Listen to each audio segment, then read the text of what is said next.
인연 때문에 마음이 흔들릴 때가 있습니다. 누군가를 놓칠까봐, 관계가 멀어질까봐, 그래서 더 애쓰게 되는 때 말이지요. 연락을 더 자주 하고, 안부를 더 묻고, 이유를 더 설명하고, 오해를 풀어보려 애씁니다.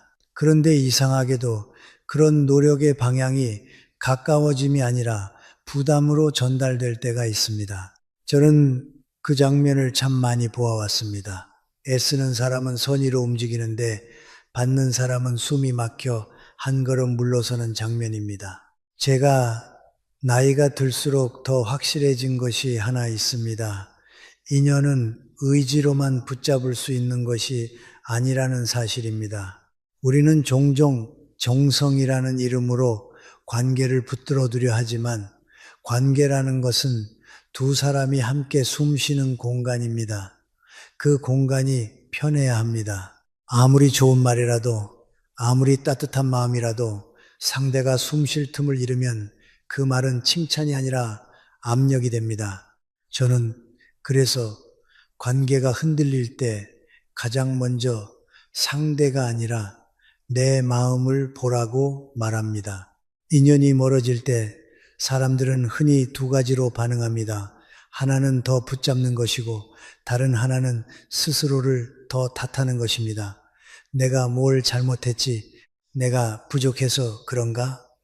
물론 돌아볼 필요는 있습니다. 그러나 그 반성이 자기 비난으로 넘어가면 마음은 더 급해지고 급한 마음은 다시 상대를 몰아붙입니다. 그러면 상대는 더 멀어지고 나는 더 초조해지고 그 초조함이 다시 행동을 만들지요. 결국 악순환이 됩니다. 저는 그 악순환을 끊는 첫걸음이 기다림이라고 생각합니다. 그런데 여기서 말하는 기다림은 아무것도 하지 않는 무기력이 아닙니다.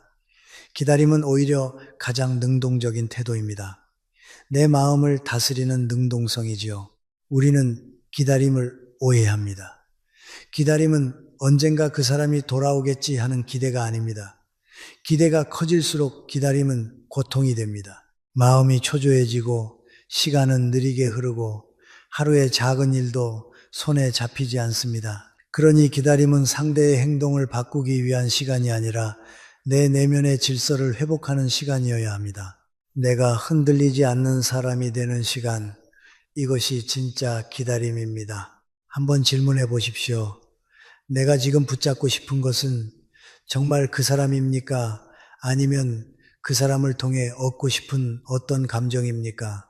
외로움을 메우는 느낌, 인정받는 느낌, 버려지지 않는다는 확신, 혹은 내가 옳았다는 증명 같은 거 말입니다. 우리가 붙잡는 대상이 사람이라기보다 감정일 때가 많습니다. 감정이 앞서면 관계는 순수해지기 어렵습니다. 상대는 본능적으로 알아차립니다. 이 사람은 나를 사랑하는 게 아니라 자신의 불안을 나로 해결하려 하는구나. 이렇게 느끼는 순간 사람은 설명을 듣기 전에 마음의 문을 닫습니다.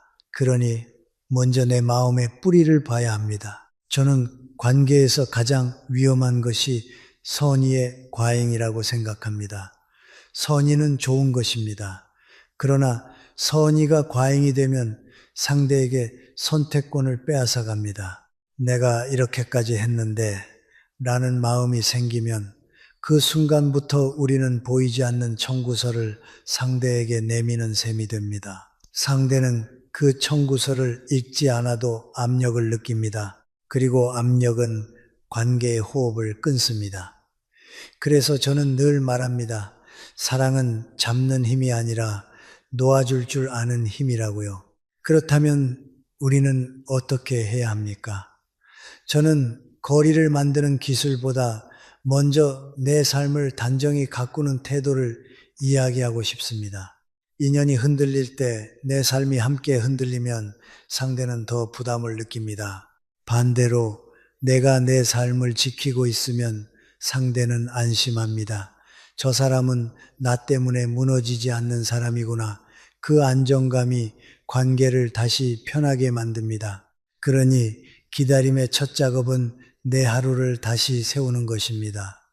잠을 제때 자고 밥을 제때 먹고 몸을 움직이고 해야 할 일을 하고 작은 약속을 지키는 것, 너무 평범해서 대수롭지 않아 보이지만 이런 것들이 마음의 뼈대를 세웁니다.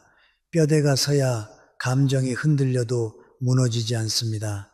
그리고 마지막으로 이 문장 하나는 꼭 붙들어 두셨으면 합니다. 진정한 기다림은 그 인연이 다시 오기를 바라는 일이 아니라 그 인연이 없어도 평온할 수 있는 나를 만드는 일이다. 이 말은 차갑게 들릴지 모릅니다. 하지만 저는 이것이 가장 따뜻한 태도라고 생각합니다. 내가 스스로 서 있을 때 관계는 매달림이 아니라 선택이 됩니다. 선택은 언제나 존중을 낳습니다. 존중이 있는 자리에서만 인연은 다시 건강하게 숨을 쉽니다. 관계가 멀어질 때 사람은 두 가지 착각을 합니다. 첫째는 내가 더 잘하면 돌아온다는 착각이고, 둘째는 내가 못나서 떠났다는 착각입니다. 둘 다 우리 마음을 흔들어 놓지요. 저는 관계를 오래 연구해 오면서 이 두 착각이 결국 같은 뿌리에서 나온다는 걸 보았습니다. 그것은 내가 통제할 수 있다는 생각입니다. 상대의 마음까지 내가 움직일 수 있다는 믿음. 그런데 인연은 통제의 대상이 아닙니다. 인연은 흐름이고 그 흐름을 억지로 돌리려 하면 물살만 더 거칠어집니다. 그래서 저는 기다려라 라는 말을 할 때 단순히 시간을 보내라는 뜻으로 말하지 않습니다. 기다림은 사실 관계의 거리를 조절하는 지혜입니다.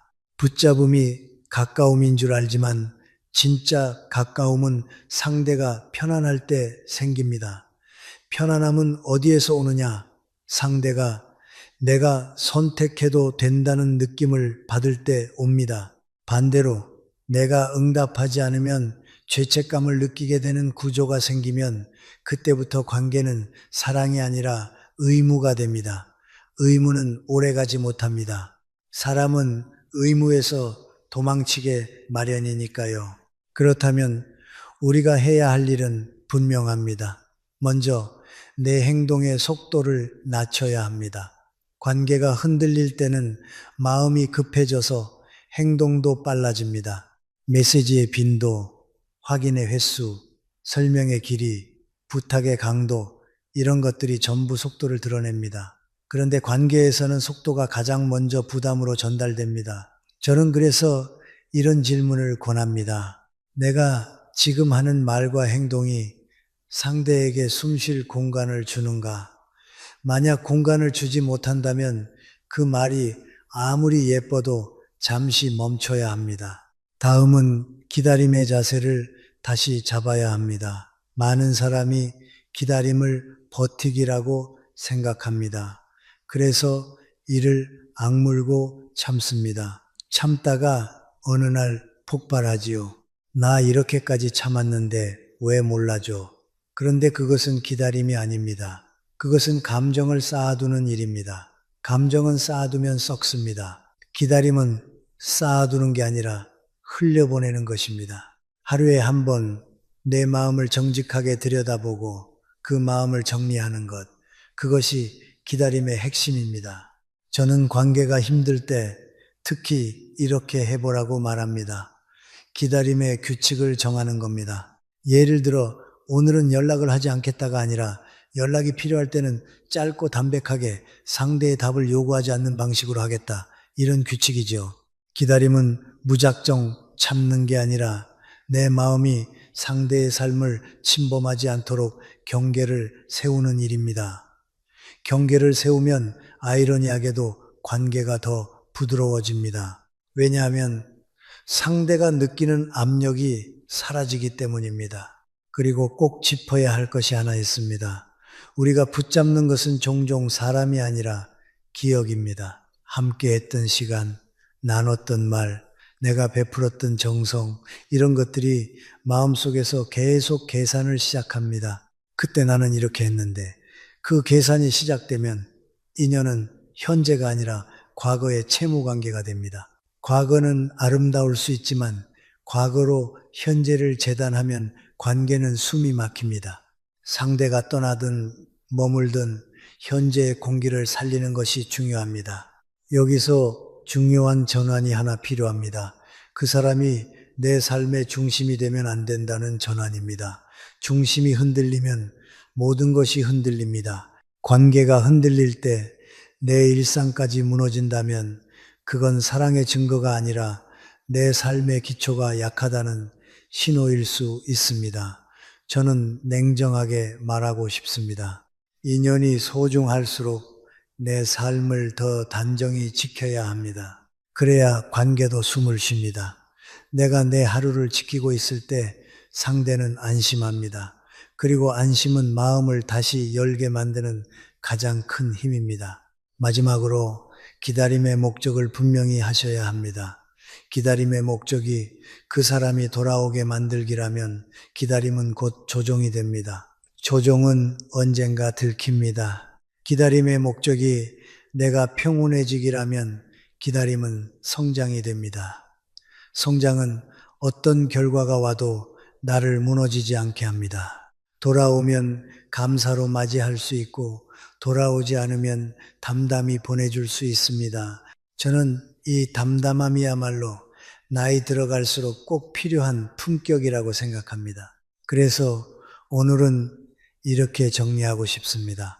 기다림은 시간을 끄는 일이 아닙니다. 기다림은 내 마음의 질서를 다시 세우는 일이며 관계의 숨쉴 공간을 회복하는 지혜입니다. 이 지혜가 생기면 인연은 억지로 묶지 않아도 될 때가 많습니다. 그리고 무엇보다 내가 나를 잃지 않습니다. 우리가 관계에서 가장 많이 흔들리는 순간은 상대가 멀어졌다는 사실 그 자체보다 그 사실이 내 자존심과 불안을 동시에 건드릴 때입니다. 저는 상담이나 대화를 하다 보면 이런 말을 자주 듣습니다. 제가 뭘 잘못했나요? 왜 나만 이렇게 애쓰나요? 내가 부족해서 그런 걸까요? 그런데 이 질문들 속에는 공통된 전제가 숨어 있습니다. 관계의 결과는 내 가치의 증명이다라는 전제입니다. 이 전제가 사람을 가장 깊게 흔듭니다. 인연이 멀어지면 우리는 그걸 실패로 해석하고 실패는 곧 나는 부족하다로 이어지지요. 그래서 더 애쓰고 더 설명하고 더 붙잡게 됩니다. 하지만 저는 조용히 방향을 바꾸자고 말하고 싶습니다. 관계의 흐름을 평가가 아니라 관찰로 바꾸는 겁니다. 평가를 하면 마음이 급해지고 관찰을 하면 마음이 깊어집니다.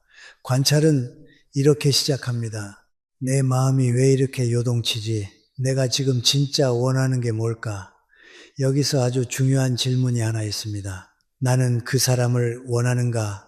아니면 그 사람을 통해 얻고 싶은 감정을 원하는가? 우리는 생각보다 자주 감정을 사랑합니다. 예를 들어 그 사람과 함께 있으면 외로움이 사라졌습니다. 인정받는 느낌이 들었습니다. 내 삶이 안전하다는 확신이 생겼습니다. 그러면 우리는 그 사람을 사랑한다고 말하지만 사실은 그 사람이 주는 상태를 사랑하는 경우가 있습니다. 상태는 중독성이 있습니다. 특히 불안한 마음을 잠시 눌러주는 상태는 더 그렇습니다. 그런데 상대가 멀어지면 그 상태가 깨지니 우리는 사랑이 무너진 게 아니라 안정감이 무너진 것에 더 크게 흔들리기도 합니다. 그때부터 관계는 사람과 사람의 만남이 아니라 내 불안과 상대의 거리두기 사이의 줄다리기가 됩니다. 이 줄다리기에서 가장 먼저 해야 할 일은 상대를 설득하는 것이 아닙니다. 내 욕구를 분해하는 것입니다. 지금 내 마음속에서 무엇이 가장 크게 소리치고 있는지를 구분해야 합니다. 사랑인지, 인정 욕구인지, 버려질까 두려운 불안인지, 혹은 내가 이렇게 했는데라는 억울함인지, 이것을 구분하지 못하면 우리는 사랑이라는 이름으로 불안을 상대에게 던집니다. 상대는 그 불안을 감당할 준비가 되어 있지 않습니다. 그래서 더 멀어집니다. 결국 내가 원하던 것과 반대의 결과가 나오지요. 제가 오랫동안 느낀 것은 이렇습니다. 마음이 흔들릴 때는 그 흔들림을 나쁜 것으로 몰아붙이지 말아야 합니다. 흔들린다는 것은 내가 어떤 것을 소중히 여긴다는 뜻이기도 합니다. 다만 그 소중함이 집착으로 변하지 않게 해야 합니다. 집착은 소중함에 두려움이 섞인 상태입니다. 두려움이 섞이면 사랑은 상대를 존중하지 못합니다. 존중이 사라지는 순간 관계의 공기는 탁해집니다. 그럼 어떻게 해야 흔들림을 지혜로 바꿀 수 있을까요? 저는 아주 현실적인 방법 하나를 권합니다. 마음이 요동칠 때 행동부터 멈추는 겁니다. 말과 행동은 감정을 키웁니다. 감정이 큰 상태에서 한 행동은 대부분 후회로 돌아옵니다. 그러니 먼저 멈추고 마음을 글로 적어 보십시오. 나는 지금 무엇이 두렵다. 나는 지금 무엇이 서운하다. 나는 지금 무엇을 확인받고 싶다. 이렇게 적으면 감정은 형태를 갖습니다. 형태를 갖는 순간 감정은 다루기 쉬워집니다. 반대로 형태가 없으면 감정은 폭풍처럼 나를 몰아갑니다. 그리고 그 다음 단계는 내 마음의 기대를 정리하는 것입니다. 관계가 힘들수록 기대는 커집니다. 내 마음을 알아줘야 한다. 내가 이 정도 했으면 돌아와야 한다. 나를 이렇게 만들면 안 된다. 그런데 기대는 상대를 묶습니다. 상대를 묶는 순간 상대는 도망치고 싶어집니다. 그래서 기다림이 필요합니다. 기다림은 기대를 정리하는 시간입니다. 기대를 정리한다는 건 포기하라는 뜻이 아닙니다. 내가 상대에게 요구하는 것을 줄이고 내가 나에게 해줘야 할 것을 늘리는 뜻입니다. 여기서 핵심은 자비입니다. 저는 인연을 기다리는 출발점이 타인을 향한 애틋함이 아니라 결국 자신을 향한 자비라고 생각합니다. 내가 지금 아프구나. 내가 지금 불안하구나. 그래도 나는 나를 돌봐야 한다. 이 자비가 생기면 우리는 상대에게 매달리기보다 내 삶을 정돈하기 시작합니다. 삶이 정돈되면 마음도 정돈됩니다. 마음이 정돈되면 말도 정돈됩니다.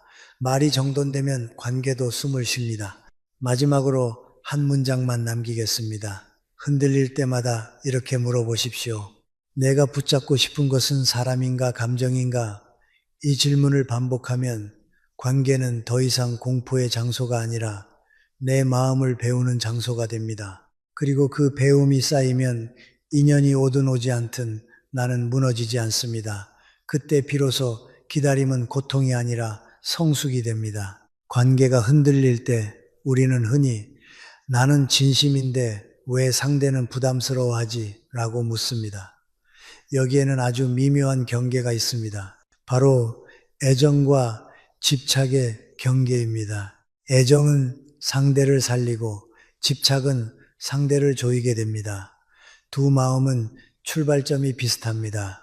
소중하다, 놓치고 싶지 않다. 그런데 방향이 다릅니다. 애정은 상대의 자유를 존중하고 집착은 상대의 자유를 두려워합니다. 그래서 집착은 자꾸 확인하고 증명받으려 하고 약속을 받아내려 합니다. 제가 오랫동안 사람을 보며 느낀 건 이렇습니다. 집착은 사랑이 모자라서 생기는 게 아니라 불안이 많아서 생깁니다. 내가 불안하면 상대의 반응이 더 필요합니다. 메시지 한 줄, 답장 속도, 말투의 미세한 차이까지도 내 마음을 좌우하지요. 그러면 상대는 어느 순간부터 나와 대화하는 것이 아니라 내 불안과 싸우는 느낌을 받습니다. 그리고 그 싸움은 누구나 지치게 합니다.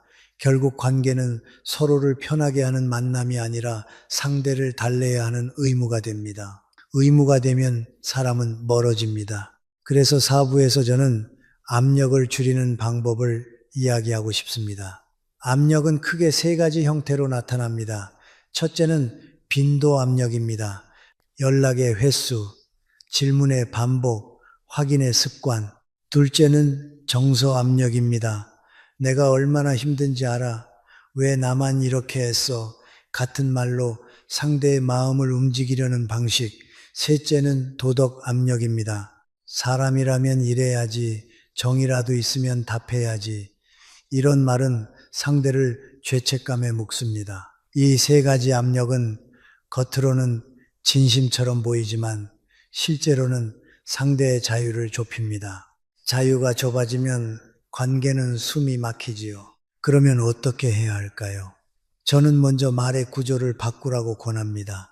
관계가 흔들릴 때 사람들은 말을 길게 합니다. 설명하고 해명하고 설득하고 감정을 쏟아냅니다. 그런데 길어진 말은 대개 상대에게 답을 내놔라는 압박으로 들립니다.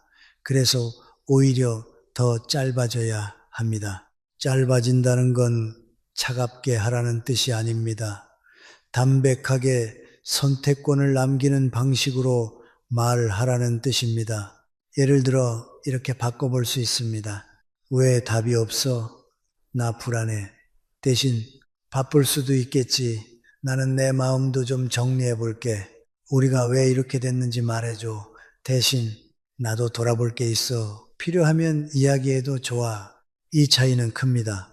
앞의 말은 상대를 움직이려 하고 뒤의 말은 나를 정돈하며 상대에게 공간을 줍니다. 사람은 공간이 생기면 마음이 돌아올 가능성이 커집니다. 반대로 공간이 사라지면 마음은 더 멀어집니다.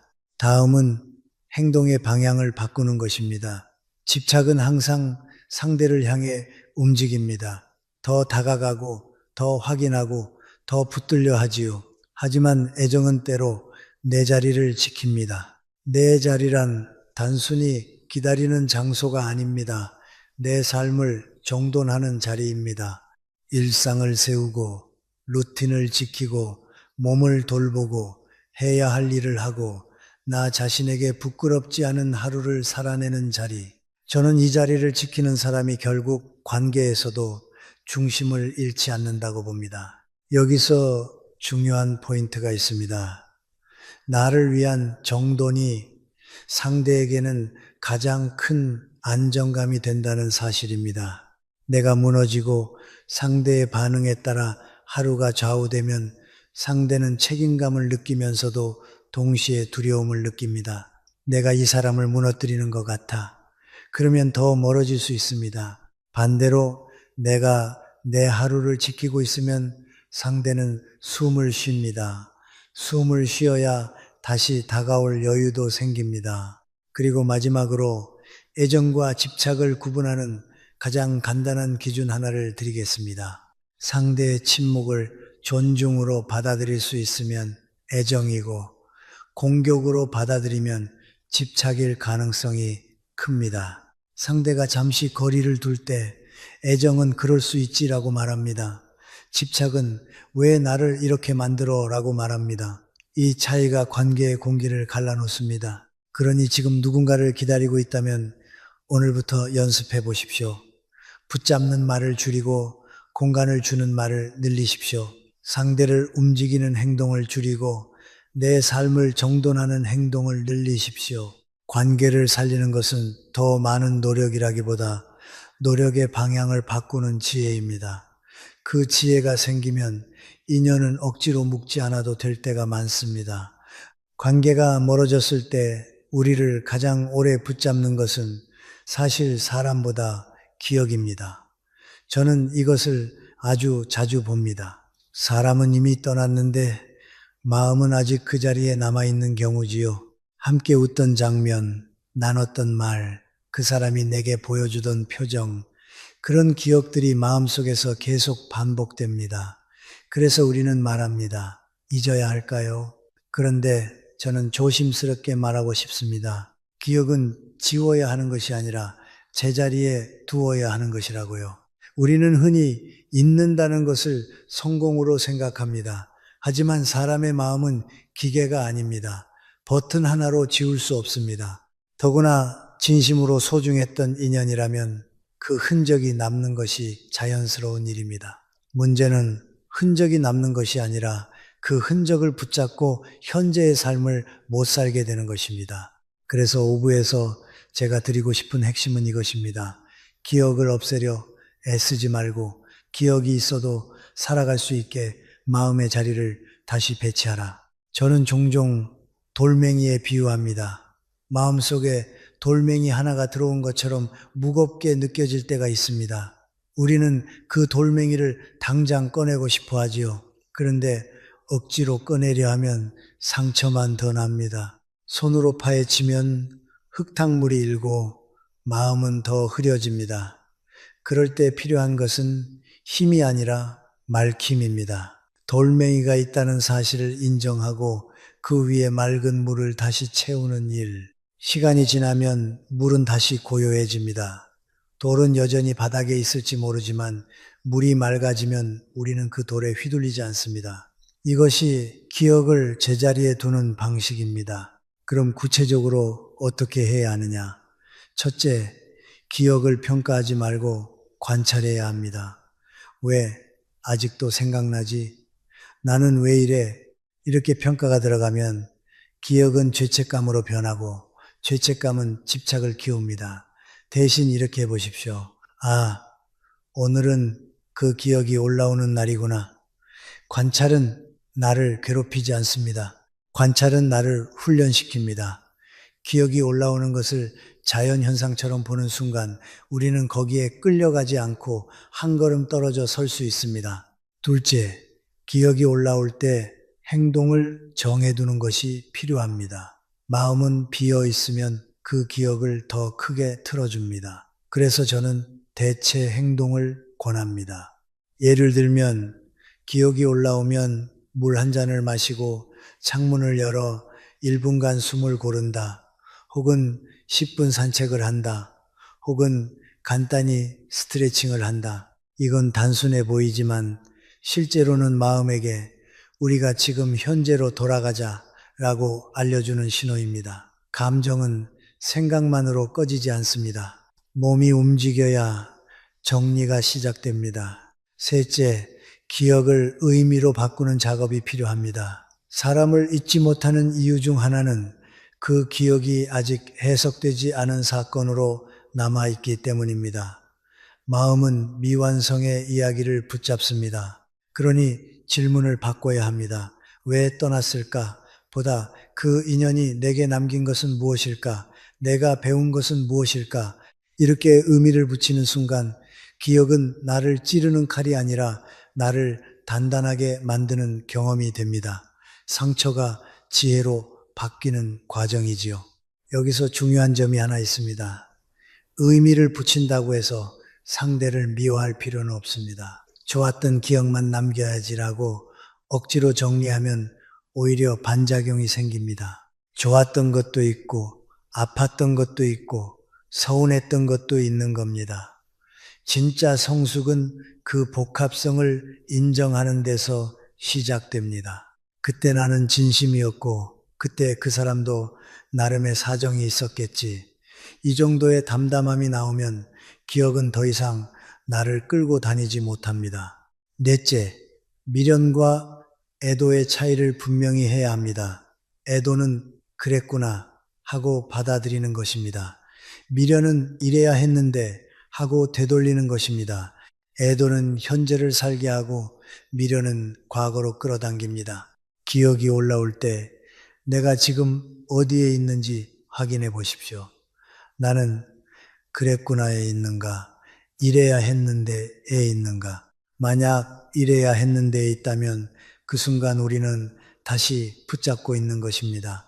그때는 마음을 다시 현재로 돌려야 합니다. 마지막으로 저는 이렇게 말씀드리고 싶습니다. 기억을 지우려 하지 마십시오. 지우려는 노력은 결국 그 기억에 더 많은 에너지를 줍니다. 대신 기억을 자리에 두십시오. 마음속 한 구석에 조용히 놓고 그 위에 내 하루를 다시 쌓으십시오. 식사, 수면, 일, 사람, 햇빛, 걸음, 책 한 페이지. 그런 평범한 것들이 결국 기억의 무게를 줄입니다. 시간이 지나면 우리는 깨닫게 됩니다. 기억은 사라지지 않아도 내 삶은 다시 환해질 수 있다는 것을요. 관계가 끝난 뒤에도 마음이 계속 아픈 이유는 상대가 내 곁에 없어서만이 아닙니다. 많은 경우 내 손에 아직 무언가를 쥐고 있기 때문입니다. 저는 이것을 원망이라고 부르기도 하고 서운함이라고 부르기도 하고 억울함이라고 부르기도 합니다. 말은 다르지만 공통점이 있습니다. 그 감정들은 전부 내 손을 꽉 쥐게 만듭니다. 손을 꽉 쥐고 있으면 아무리 좋은 것이 와도 받을 수가 없습니다. 무엇보다 내 손이 먼저 아프지요. 원망이라는 감정은 참 이상합니다. 겉으로는 상대를 향한 감정처럼 보이지만 실제로는 내 안에서 계속 열이 납니다. 왜 그랬을까? 왜 나를 이렇게 만들었을까? 나는 이렇게 했는데 이런 생각들이 반복되면서 상대는 떠났는데도 내 마음속에서는 계속 현재로 살아 있습니다. 그러면 사실상 나는 아직 관계 안에 머무는 셈입니다. 상대는 이미 밖으로 나갔는데 나만 안에서 문을 닫고 앉아 있는 꼴이지요. 그러니 고통은 길어집니다. 제가 사람들을 보며 확실히 느낀 것이 있습니다. 원망은 상대를 벌주는 것처럼 보이지만 실제로는 나를 벌주는 방식이 됩니다. 원망을 품고 있는 동안 내 하루가 망가지고 내 잠이 깨지고 내 표정이 굳고 내 관계들이 좁아집니다. 결국 피해자는 내가 됩니다. 그래서 저는 원망을 없애라고 말하기보다 원망을 다루는 방식을 바꾸라고 말합니다. 원망을 억지로 지우려 하면 더 커집니다. 대신 원망을 있는 그대로 바라보되 그 감정이 내 삶의 운전대를 잡지 못하게 해야 합니다. 여기서 중요한 질문이 하나 있습니다. 내가 원망하는 것은 정말 상대인가? 아니면 내 기대가 깨진 것인가? 우리는 종종 사람을 원망하지만 사실은 내 기대가 무너진 데 대한 분노를 가지고 있습니다. 이 사람은 이럴 줄 알았는데, 내 진심을 알아줄 줄 알았는데, 최소한 이 정도는 해줄 줄 알았는데, 기대가 무너지면 마음이 휘청합니다. 그 휘청함을 견디기 어려울 때 우리는 상대에게 책임을 몰아주며 마음의 균형을 잡으려 합니다. 그런데 그 방식은 오래 갈수록 내 마음을 더 피폐하게 만듭니다. 그래서 육부에서는 내 손에 쥔 것을 내려놓는 법을 말씀드리고 싶습니다. 첫째, 원망을 정당화하려는 습관을 멈춰야 합니다. 사람은 원망을 품으면 이유를 찾습니다. 내가 왜 이렇게 화가 나는지, 왜 이렇게 억울한지, 상대가 얼마나 잘못했는지, 물론 사실일 수 있습니다. 그러나 그 사실을 되뇌는 동안 내 마음은 치유되지 않습니다. 오히려 더 단단히 묶입니다. 정당화는 내 편을 들어주는 것 같지만 동시에 나를 그 감정에 묶어두는 줄이 됩니다. 둘째, 원망을 감정으로만 두지 말고 행동으로 정리해야 합니다. 예를 들어 내가 원망을 품을수록 밤이 힘들다면 밤의 루틴을 바꿔야 합니다. 잠들기 전 휴대폰을 내려놓고 조명을 낮추고 짧게 숨을 고르고 글로 마음을 적어보는 것. 오늘도 원망이 올라왔다. 하지만 나는 내 하루를 지키겠다. 이런 작은 행동들이 감정을 눌러 이기는 게 아니라 감정 위에 생활이라는 바닥을 깔아줍니다. 바닥이 생기면 감정은 덜 흔들립니다. 셋째, 원망을 버리겠다라는 거창한 결심보다 원망을 들고도 살 수 있게 만들겠다라고 생각해 보십시오. 우리는 감정을 완전히 없애야 한다고 믿습니다. 그런데 감정은 완전히 없어지지 않습니다. 다만 작아질 뿐입니다. 그리고 그 감정이 작아지는 조건은 시간만이 아니라 내가 그 감정에 매여 있는 방식을 바꾸는 것입니다. 원망이 올라오면은 그 원망을 붙잡고 하루 종일 끌고 다니는 사람이 있고, 또 올라왔구나 하고 지나가게 두는 사람이 있습니다. 후자의 사람이 결국 자유로워집니다. 넷째, 용서에 대해 오해하지 않았으면 합니다. 용서하라는 말이 너무 쉽게 쓰이지만 저는 용서가 먼저라고 생각하지 않습니다. 원망이 큰 상태에서 용서를 강요하면 그건 또 하나의 폭력이 됩니다. 용서는 결과이고 그 이전에는 정리가 필요합니다. 정리란 사실을 인정하고 감정을 인정하되 그 감정이 내 삶을 잠식하지 못하게 하는 것입니다. 용서는 그 다음에 자연스럽게 올 수도 있고 오지 않을 수도 있습니다. 중요한 것은 용서가 아니라 내 삶의 회복입니다. 마지막으로 저는 이렇게 말하고 싶습니다. 원망을 내려놓는다는 것은 상대를 면죄해 준다는 뜻이 아닙니다. 원망을 내려놓는다는 것은 내가 더 이상 그 감정에 내 삶을 인질로 잡히지 않겠다는 선언입니다. 상대는 떠났고 내가 붙잡고 있는 것은 사실 그 사람이 아니라 그때의 감정입니다. 그 감정을 놓아야 다음 걸음을 내디딜 수 있습니다. 인연은 끝날 수 있지만 내 삶은 끝나서는 안 됩니다. 그러니 오늘 조용히 손을 펴보십시오. 손바닥에 무엇이 쥐어져 있나요? 서운함, 분노, 억울함, 미련, 자책. 그 중 하나라도 느껴진다면 그 감정이 나쁘다는 뜻이 아니라 내가 아직 아프다는 뜻입니다. 아픈 사람에게 필요한 것은 채찍이 아니라 자비입니다. 내가 아직 아프구나.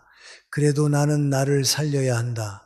이 한 문장이 원망을 내려놓는 첫걸음이 될 수 있습니다. 인연이 멀어졌을 때 사람들은 자주 이렇게 말합니다. 그 인연이 돌아오기만 하면 좋겠어요. 다시 예전처럼만 되면 괜찮을 것 같아요. 그런데 저는 여기서 한번 멈추어 보자고 권합니다. 돌아온다는 말 속에는 우리가 놓치고 있는 질문이 하나 숨어 있기 때문입니다. 돌아와야 하는 인연인가? 지나가야 하는 인연인가? 이 질문을 하지 않으면 우리는 그저 그리움이라는 이름으로 집착을 키우게 됩니다. 제가 나이가 들수록 더 분명히 알게 된 것은 모든 인연이 돌아오는 것이 아니라는 사실입니다.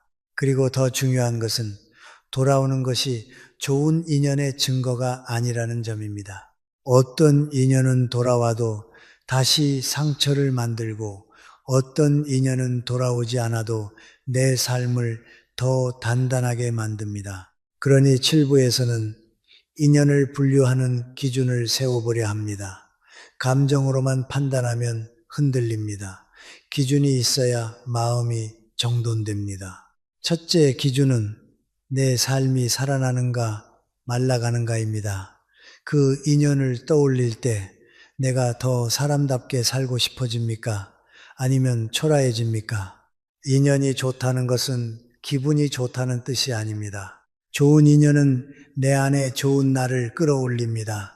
더 성실해지고 더 따뜻해지고 더 단정해지게 만듭니다. 반대로 어떤 인연은 나를 계속 비교하게 만들고 눈치를 보게 만들고 자존심과 불안을 키웁니다.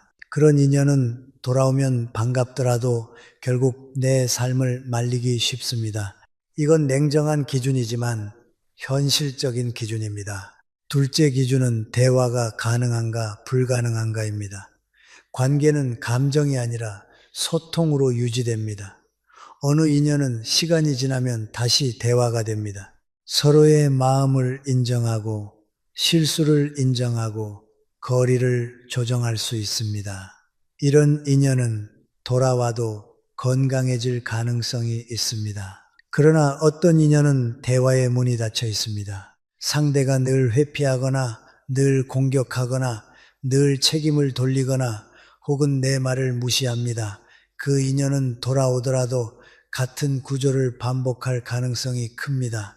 인연은 사람보다 구조가 중요합니다. 구조가 바뀌지 않으면 결과도 바뀌지 않습니다. 셋째 기준은 존중이 남아있는가입니다. 사랑이 식어도 존중이 남아있으면 관계는 다시 정돈될 여지가 있습니다. 존중이란 상대를 떠받드는 것이 아니라 상대를 한 사람으로 대하는 태도입니다. 나를 함부로 대하지 않고 상대를 함부로 대하지 않는 것. 그런데 존중이 무너진 관계는 다시 돌아와도 그 상처가 계속 번집니다. 다시 시작하자는 말이 예쁘게 들려도 존중이 없는 관계는 결국 마음을 갉아먹습니다. 넷째 기준은 내가 기다리는 이유가 무엇인가입니다. 이 질문이 가장 중요합니다. 내가 기다리는 이유가 그 사람이 좋아서인지 아니면 그 사람이 없으면 내가 불안해서인지 확인해야 합니다. 불안 때문에 기다리는 인연은 대부분 집착으로 이어집니다. 집착은 결국 관계를 다시 무너뜨립니다. 반대로 사랑과 존중의 자리에서 기다리는 인연은 시간이 지나면 더 담백해집니다. 담백해진 기다림은 상대를 조종하지 않습니다. 조종하지 않는 관계는 회복될 가능성이 있습니다. 여기서 한 가지 역설을 말씀드리고 싶습니다. 돌아와야 할 인연은 대개 내가 붙잡지 않아도 돌아옵니다. 그리고 지나가야 할 인연은 내가 아무리 애써도 지나갑니다. 이 말이 냉정해 보일 수 있지만 저는 삶이 주는 경험이 결국 이 문장으로 수렴한다고 봅니다. 그러니 돌아오게 만들려는 노력보다 내 삶을 흔들리지 않게 하는 노력이 더 중요합니다. 내 삶이 단정해지면 돌아올 인연은 더 건강하게 돌아오고 지나갈 인연은 덜 아프게 지나갑니다. 그럼 기준을 세웠는데도 마음이 흔들린다는 분들이 있습니다. 당연합니다. 기준은 마음을 무감각하게 만들지 않습니다. 기준은 마음이 흔들릴 때 붙잡을 난간입니다. 흔들릴 수는 있습니다. 다만 흔들리다가도 다시 중심으로 돌아올 수 있어야 합니다. 그게 성숙입니다. 마지막으로 저는 이렇게 정리하고 싶습니다. 인연을 기다릴 때 우리는 상대의 귀환을 기다리는 게 아니라 사실은 내 마음의 평온을 기다리고 있습니다. 그래서 기다림의 끝은 상대가 오느냐 마느냐가 아니라 내가 나를 다시 찾느냐 마느냐에 달려 있습니다. 돌아올 인연은 돌아오게 두십시오. 지나갈 인연은 지나가게 두십시오. 그 사이에서 내가 해야 할 일은 단 하나입니다. 내 삶을 다시 세우는 것. 그 일을 하는 사람은 어떤 결과가 와도 무너지지 않습니다. 관계에서 가장 많은 오해는 가까울수록 더 자주 확인해야 한다는 생각에서 시작됩니다. 그런데 저는 정반대로 봅니다. 가까울수록 오히려 거리를 다룰 줄 알아야 관계가 오래 갑니다. 거리는 차가움이 아닙니다. 거리는 존중입니다. 상대가 숨쉬고 나도 숨쉬는 공간이지요. 8부에서는 이 거리를 어떻게 만들고 어떻게 유지할지 행동, 그리고 빈칸의 기술로 정리해 보겠습니다. 먼저 거리의 첫 번째 원칙은 답을 요구하지 않는 말입니다. 관계가 흔들릴 때 사람들은 질문을 많이 합니다. 왜 그래? 무슨 일 있어? 나한테 마음이 식은 거야? 질문은 대화의 시작처럼 보이지만 그 질문이 답을 강요하는 구조가 되면 상대는 방어합니다. 특히 감정이 섞인 질문은 상대에게 재판처럼 들립니다. 너는 나에게 무엇을 했는지 말해라. 이런 공기지요. 그래서 저는 질문을 줄이고 대신 상대가 선택할 수 있는 문장을 쓰라고 권합니다. 예를 들어 이런 식입니다. 요즘 너 왜 그래? 대신 요즘 네가 조금 힘들어 보이더라. 필요하면 말해도 괜찮아. 답장 좀 해줘. 대신 바쁘면 괜찮아. 나는 내 일상을 잘 챙길게. 이 문장들은 공통점이 있습니다. 상대에게 책임을 씌우지 않습니다. 대신 문을 열어두고 선택권을 남깁니다. 선택권이 남아있으면 상대는 덜 두렵습니다. 덜 두려우면 마음이 돌아올 여지가 생깁니다. 두 번째 원칙은 행동의 빈도를 조절하는 것입니다. 저는 관계가 흔들릴 때 연락을 끊어라 같은 극단을 권하지 않습니다. 그런 극단은 오히려 감정을 더 키웁니다. 대신 빈도를 조절해야 합니다. 빈도는 곧 압력입니다. 하루에 몇 번, 며칠에 한 번, 어떤 상황에서 어떤 톤으로 이 빈도를 조절하면 관계의 공기가 달라집니다. 중요한 건 내가 하고 싶어서 하는 연락이 아니라 상대가 부담 없이 받을 수 있는 연락이어야 한다는 점입니다. 관계는 내 감정의 배출구가 아닙니다. 관계는 서로가 편안해야 이어집니다. 여기서 가장 실용적인 기준 하나를 드리겠습니다. 연락을 하기 전 스스로에게 물어보십시오. 이 말을 지금 하지 않으면 나는 불안해서 못 견디는가? 아니면 상대에게 도움이 되는가? 전자가 크다면 그건 대개 확인입니다. 확인은 잠깐 불안을 줄이지만 관계를 약하게 만듭니다. 후자가 크다면 그건 배려일 가능성이 높습니다. 배려는 관계를 살립니다. 이 기준을 반복하면 행동의 질이 달라집니다. 세 번째 원칙은 빈칸을 만드는 것입니다. 빈칸이란 아무 말도 안 하고 사라지는 것이 아닙니다. 빈칸이란 상대가 나를 생각할 여백을 주는 것입니다. 관계가 답답해질수록 우리는 빈칸을 채우려 합니다. 침묵이 무섭기 때문입니다. 그래서 메시지를 더 보내고 설명을 더 하고 감정을 더 쏟습니다. 그런데 관계에는 침묵도 필요합니다. 침묵이 있어야 상대가 자기 마음을 느낄 수 있습니다. 내가 계속 말하면 상대의 마음은 내가 만든 소음 속에서 더 작아집니다. 결국 상대는 내 마음이 뭔지 모르겠다가 아니라 너무 시끄럽다를 느끼게 됩니다. 빈칸을 만드는 방법은 단순합니다. 한 번 말했으면 두 번 말하지 않는 것. 한 번 표현했으면 반복하지 않는 것. 대답을 기다리는 동안 내 삶을 사는 것. 이 세 가지가 빈칸을 만듭니다. 빈칸이 생기면 신기하게도 관계의 온도가 내려갑니다. 온도가 내려가면 감정의 폭발이 줄고 대화가 가능한 지점이 생깁니다. 네 번째 원칙은 경계를 세우되 공격하지 않는 것입니다. 거리는 상대를 밀어내는 것이 아니라 나를 지키는 것입니다. 예를 들어 상대가 무례하게 대하거나 계속 회피만 할 때 나는 이렇게 말할 수 있습니다. 나는 너와 좋은 관계를 원하지만 이런 방식은 나를 힘들게 해.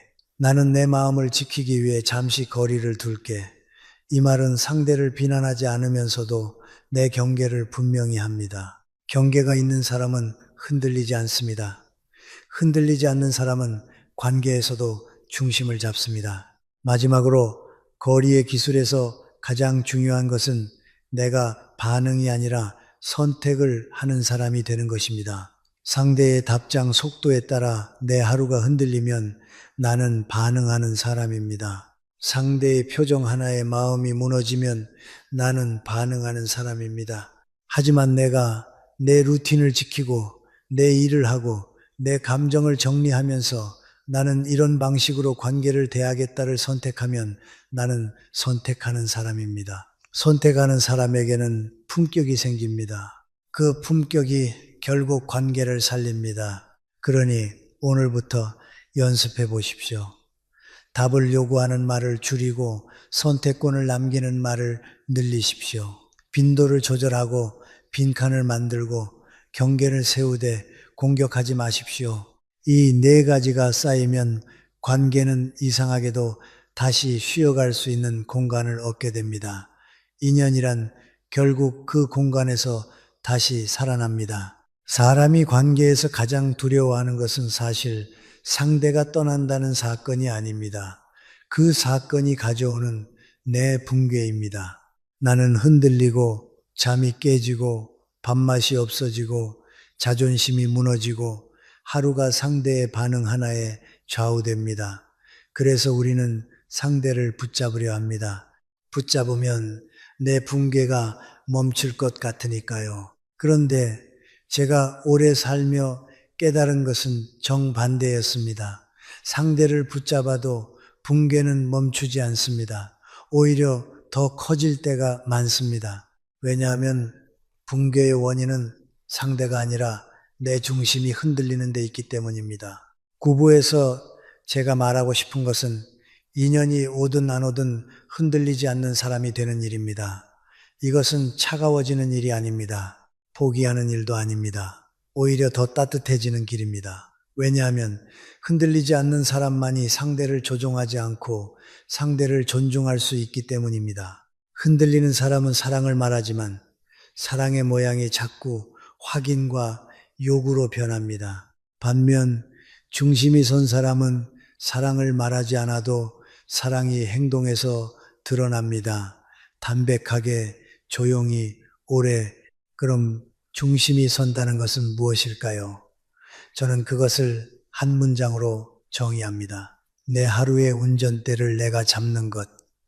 관계가 흔들리면 운전대가 상대에게 넘어갑니다. 상대가 답장을 하면 기분이 좋아지고 안 하면 무너집니다. 상대가 웃으면 살아나고 무심하면 죽습니다. 이렇게 되면 나는 내 삶을 살지 못합니다. 그래서 가장 먼저 해야 할 일은 운전대를 다시 가져오는 것입니다. 방법은 거창하지 않습니다. 아주 단순하고 구체적이어야 합니다. 삶의 기본을 다시 세우는 겁니다. 첫째, 생활의 기둥을 고정해야 합니다.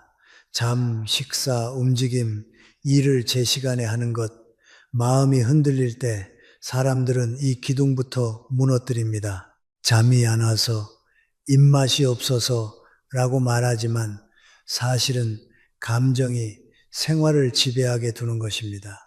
생활이 무너지면 감정은 더 커집니다. 감정이 커지면 생활은 더 무너집니다. 그래서 저는 이렇게 말합니다. 지금이야말로 더 단정해야 한다. 단정함은 감정을 억누르는 것이 아니라 감정이 나를 삼키지 못하게 하는 울타리입니다. 둘째, 생각의 통로를 바꿔야 합니다. 관계가 흔들릴 때 머릿속에는 같은 질문이 반복됩니다. 왜? 어떻게? 내가 뭘? 이 질문들은 끝이 없습니다. 답이 나와도 또 다른 질문이 생깁니다.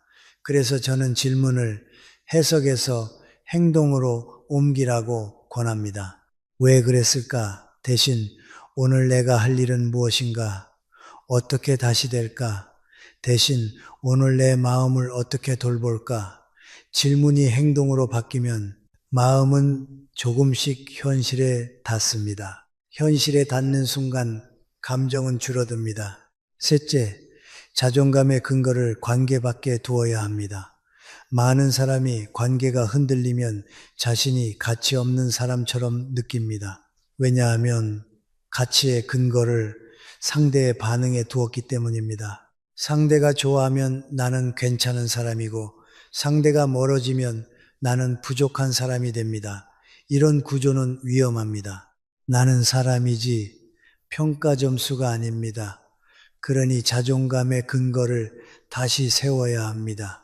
내가 지킨 약속, 내가 한 일, 내가 베푼 친절, 내가 쌓은 습관, 이런 것들이 자존감의 근거가 되어야 합니다. 관계는 그 위에 얹히는 것입니다. 관계가 자존감의 바닥이 되어서는 안 됩니다. 넷째, 감정의 파도를 인정하되 그 파도에 명령권을 주지 말아야 합니다. 나는 괜찮아 라고 억지로 버티면 언젠가 무너집니다. 반대로 나는 끝났어 라고 빠지면 더 깊어집니다. 저는 중간이 필요하다고 봅니다. 나는 지금 아프다. 그러나 나는 오늘을 산다. 이 태도가 중심을 세웁니다. 아픔은 인정하되 생활은 지키는 것. 이것이 흔들리지 않는 사람의 기본입니다. 다섯째, 관계의 결과를 인생의 판결로 보지 않는 훈련이 필요합니다. 어떤 인연이 끝났다는 것은 내 인생이 실패했다는 뜻이 아닙니다. 인연은 흐름이고 흐름은 바뀝니다. 흘러가는 인연은 나를 벌주려고 떠나는 게 아니라 나에게 어떤 배움을 남기고 지나가는 경우도 많습니다. 이 관점이 생기면 우리는 덜 원망하고 덜 자책하고 더 빨리 회복합니다. 그리고 마지막으로 흔들리지 않는 사람에게는 특징이 하나 있습니다. 그 사람은 기다림의 목적을 상대가 아니라 나로 돌려놓습니다. 그 사람이 돌아오게 해달라가 아니라 내가 평온해지게 해달라. 목적이 바뀌면 행동이 바뀝니다. 행동이 바뀌면 삶이 바뀝니다. 삶이 바뀌면 관계도 바뀔 수 있습니다. 혹은 관계가 바뀌지 않더라도 나는 무너지지 않습니다. 그러니 지금 인연을 기다리는 분이 있다면 오늘의 과제는 이것입니다. 상대의 마음을 붙잡지 말고 내 하루의 운전대를 다시 잡는 것.